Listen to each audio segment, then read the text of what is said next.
In the land of Oz, Glinda the Good joins the citizens of Munchkinland as they celebrate the death of the Wicked Witch of the West at the hands of a female child.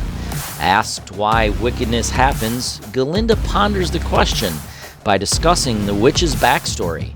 Born from an affair between the wife of the then governor and the traveling salesman, she was ostracized from birth due to her unnaturally green skin and uncontrollable magical abilities. When asked if she and the witch were friends, Glinda reveals that they knew each other from school. Wicked is a 2024 American musical fantasy film. It adapts the first act of the 2003 stage musical, which was loosely based on Gregory Maguire's 1995 novel, a reimagining of the Oz books and the 1939 film The Wizard of Oz. Its plot follows Elphaba, the future Wicked Witch of the West, and her friendship with her classmate Glinda, who becomes Glinda the Good. The film stars Cynthia Erivo, Ariana Grande, Jonathan Bailey, Ethan Slater, Peter Dinklage, Michelle Yeoh, and Jeff Goldblum.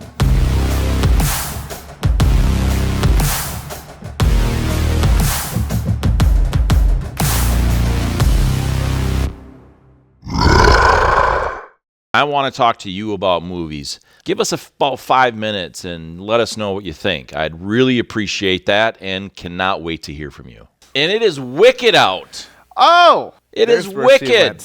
We need more Jeff. Yes. I am, or portray, was for a little bit, got a chance to put on the skin, live inside the skin of the Wizard of Oz. We need more Jeff. Mostly as that weird... and not singing Jeff. Not singing Jeff. It's like he's never done singing before, for good reason. Thank you very much.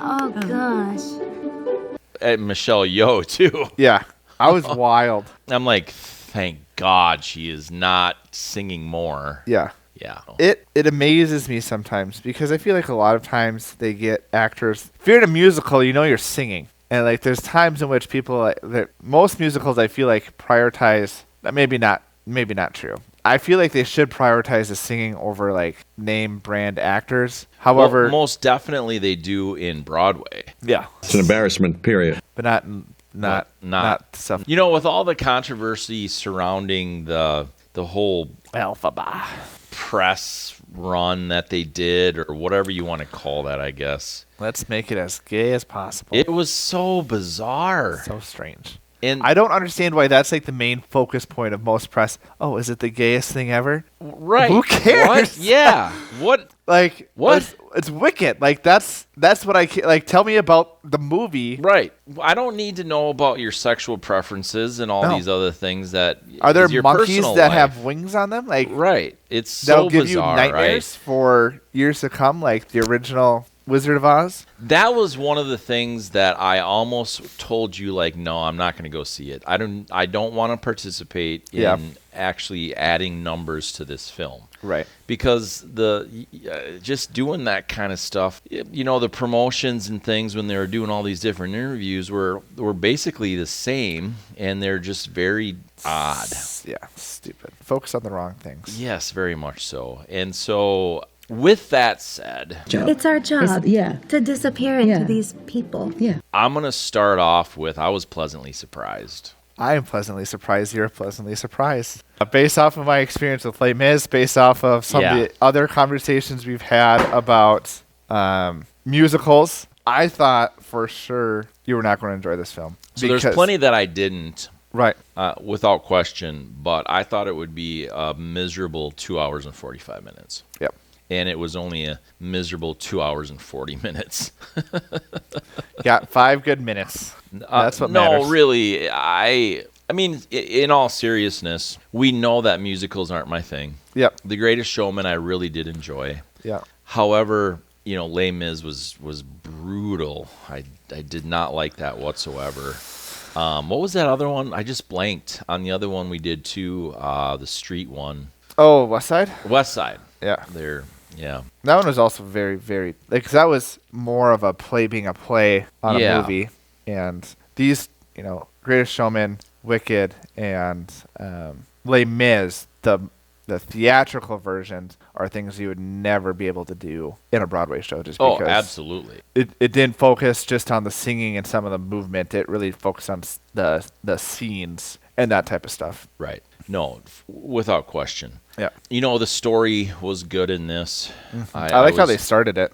Yeah, absolutely. It brought you, like, for me, I didn't know. I think the one thing that I should have done before watching this film was familiarize myself with the music more. Because I feel like a lot of times with movies like this, movies like Les Mis, the people that are going to go see it are maybe not diehard fans, but they enjoy the music that exists within the film. And so when they see it, they're probably not really too surprised about what's going to be happening, but they enjoy it because they enjoy the music, if that makes sense. Matt really jinxed us before we started recording. I know, there's all kinds of noises in here today. He stated, how fun would it be on the podcast to catch a mouse? Right. I set some traps because I'm pretty confident that mice are going to start coming in with this cold weather. Oh, and that makes sense. And then the poster fell, and now there's just there's noises. Fun stuff. Watch Ghostbusters. I'm sure the mics aren't picking them up, but they're there. We promise. That's and we're not crazy. We are crazy, but we're not hearing things. You can speak for yourself on that one. I'm not hearing things.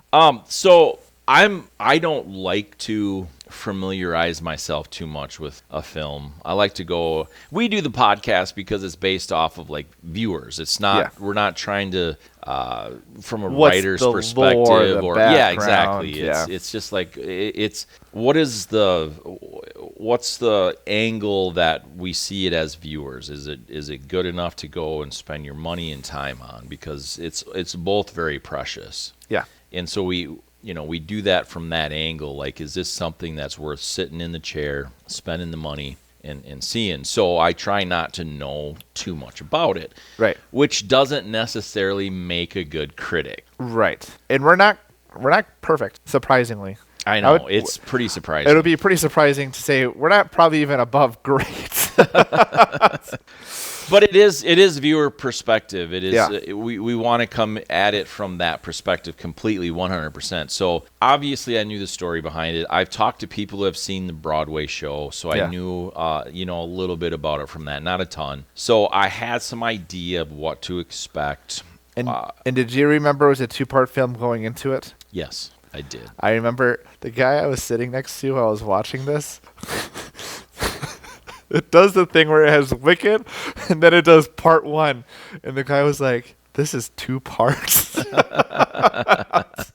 Yes. And there was a lot of conversations that I've had. I do not think they did a good job advertising that aspect of it, which, if we're talking about an average viewer going into a film like this, it would kind of be a big shock of like, oh, so I want to watch this and not actually get the full conclusion. Right. I think not that we watch a bunch of the trailers or watch a bunch of the reviews, but I think even having part 1 on some of the posters would have been good for, again, just awareness, because I kind of disagree with you. I think that people like that guy would have not sat in there. Oh, he was there for his wife. Exactly. And if this was advertised as a part 1, part 2, he would have been like, no way, I'm not investing 2 films. Maybe not. And then the wife would be like, why, yes, you are. Well, that's true. However, like, I've seen a ton of stuff on X that, people are complaining, like, I would have never gone and seen this. It's a 2-parter. One guy even's like, I'm not going to live long enough to see part 2. Well, that's true. I'm like, okay. I've been watching some stuff, too, with, like, Robert Pattinson on his Batman trilogy. Is like, I'll probably be retired before the 3rd one comes out. Yeah, exactly. It's pretty wild, but like, do you think at that point too, because that's a lot of negative, that people are saying, what the heck is this, a part I would have never invested in it? And then there's the aspect of like, is that actually, did they kind of do that in a way of kind of disingenuous to the people that are viewing it? Right. Whatever the reason was, who knows? I guess. I think from a marketing standpoint, though, it makes sense that they didn't. Yeah. Part 1, part 2 it.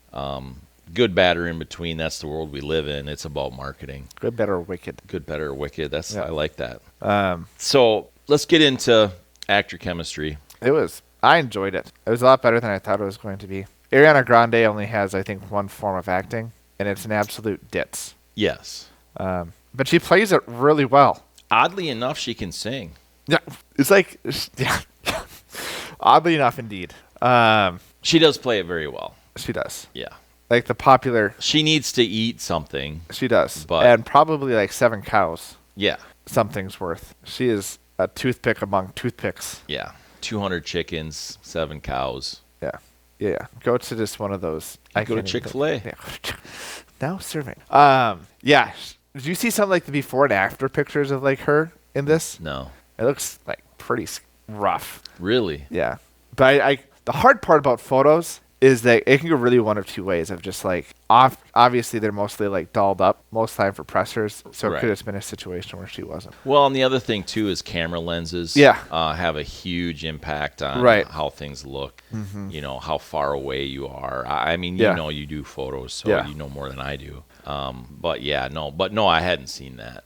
Yeah. So. I really like the actor chemistry between the main two, Elphaba and Glinda. Super believable. Super believable. And I was worried about that, especially kind of going into kind of like the pressers we were talking about. I mean, they look connected, but I was worried about, you know, Elphaba's actor of like, oh, how dare they do that about my portrayal of a poster. Right. And so sometimes, you know, you get those thoughts as you're watching a film, even though they're playing a character of like, how conceited are you going to be in this film? Yeah. Like, are you actually going to be a character, or are you going to be something that you want to portray?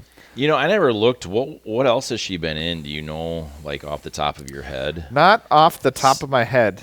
Cynthia, right? My guess is she's going to be in Wicked Part 2. Ooh, that would make sense. Can neither fully confirm nor fully. Was nominated for 2 Oscars. It says here, known for Harriet. The Spy? Don't know what Harriet is. Nothing that I've seen. So. Oh, Harriet Tubman, I'm guessing, is who she is portraying. Nothing that I've really seen. And then, no, I haven't either. So. The Outsider would be the other main one. So nothing like huge. So it was nice for me to see her do so well, in other words. Right. Because I didn't know what she was in. So I like that. Yeah. I think the side characters and stuff, they fit in so well. Yeah. It's interesting at how they're setting up the story. Obviously, Wizard of Oz, we knew at the end that the wizard was not a great guy. No. We know this a lot earlier in this one than whatever. Wizard. Yeah. So I don't want to. I mean, I guess we should say spoilers. We're definitely going to give some of that out here. But so I think that they did a good job of that. Yeah. For somebody that has absolute zero knowledge. So the actors did a good job. It was believable. You attached to them. What I don't like about this storyline, but the actors did do very well with it, was the witch being a victim of those circumstances. And so my philosophy is very different than some people's. But look, you have a choice to make, and she is a wicked witch. Yeah. But they're trying to, even still at the end of her death, they were trying to say, well, but she was really good. Yeah. Okay, maybe at one point, sure. Yeah. But for a very long time, she wasn't, and so I don't really care for that a whole lot. And I didn't expect it necessarily. There's a big phase too where they did that too, of humanizing villains and like. Yes, absolutely, big time. We've been in that phase for like 10 years, maybe a little more. But I feel like they've kind of, in a lot of films, stepped the gas off to what it used to be. Well, certainly some. I agree. Yeah. Because it used to be like Maleficent. It was all of these films of like, oh, the villain is actually a good guy, and the good guy is actually a villain. Mm-hmm. And I've never really fully enjoyed that dynamic, because what's the point? And Hollywood's dead, man. Yeah, it sure I mean, is. Including things like Wicked, and this could have done so much better if they would have just left it alone. Yep. From the standpoint of getting personalities involved. Yeah. Go talk about the film. Yeah. Go talk about what you did behind the scenes, and how much fun you had on set, and whatever else. But that's like, leave it at that. Yeah. So fun to get invested in our character that I've enjoyed since I've seen it on Broadway. Ariana was actually one that she said a few years ago that her dream role would be to play Glinda. Sure. Which was interesting to me. It is very impressive for musicals. However, it does have the backing of The Wizard of Oz, clearly. It does, yeah. And also the Broadway, show, which is where Wicked came from. I mean, right. Well, it came from this. Was the book first or was the Broadway show first? I think the book was first, but I'm not sure. I believe so as well, that the book was first and then the musical came. So what they did with making that believable was great, you know, and things. I did believe it. Yeah. I really did. Right. I mean, the characters just did a phenomenal job of connecting that story to my reality. Yeah. So I gave them actually a 4.2. Yeah. Because I think part of it is I went in with the bad attitude, essentially. Yeah. Like, they've hammed it up too much on the personal side of life. It's going to be terrible. Right. And therefore, I went in. So maybe the pressing was good for you in that sense. I think it was. It gave you the wrong taste, and then yeah, the movie at least stayed a movie. Yes. And that's what it was for the most part, except for, sometimes the victim blaming type stuff, but you get that really in any film. Yeah. Yeah, for sure. I also liked Fiyero, played by Jonathan Bailey. He was a nice, ditzy, weird character, a nice trope of, the love triangle between the three, which I thought was interesting. What do you think about, like, the goat stuff, the animals? I don't know where that came from. I don't know either. Like, I don't remember that being part of the Wizard of Oz stuff, I guess. Yeah. So I'm curious to see where it's going. Yeah, I agree. I'm really curious. Yeah. I don't... it felt shoehorned in. It did, yes. No, that's a good way to put it. We have to have another storyline somewhere in here. Yes, so they stuffed it in there and slammed it down your throat.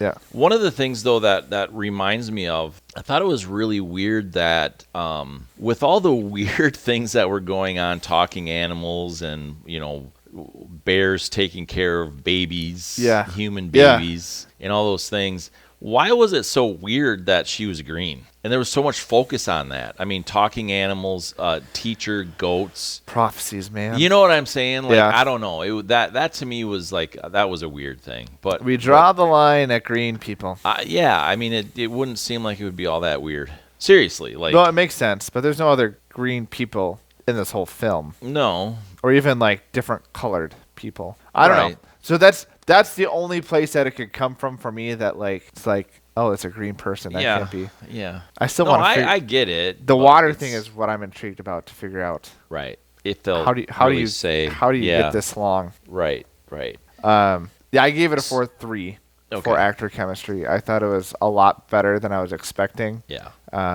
And the two, I mean, really when it comes down to actor chemistry, some aside, if the main two actors aren't good and do not work well together, it's always going to be under a 4 because that is the relationship that always matters the most. And so they did knock that one out of the park, and they did a good job. They were good. Of this whole dynamic of Glinda not liking Elfie. Really anybody, right? I mean, that didn't worship her, right?